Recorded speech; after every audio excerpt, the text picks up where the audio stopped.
Hello everyone, for this tutorial video I like to discuss rational exponents,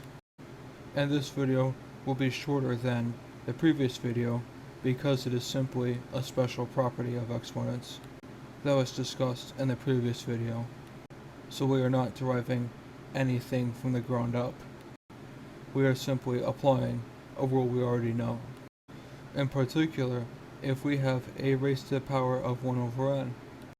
this is asking ourselves what the nth root of a is, or what number did we multiply n times to get a. So it should follow, if we have a raised to the power of m over n, then m would be the number of times you multiply a by itself, and n would be the power of the root, which becomes apparent if you isolate the m from the numerator by using the multiplication property of exponents. Although this rule is pretty straightforward to derive, we can remember one last thing about roots before we graduate to more complex topics, which is that if we have the second root or square root,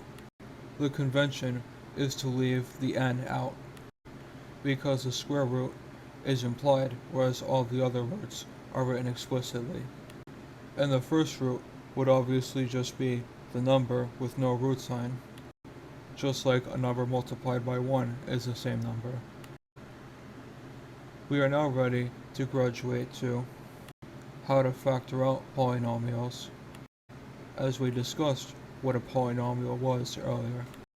Don't forget to subscribe if you found this video informative, and make sure to see other tutorial videos, and follow me on either Facebook or Twitter for more content.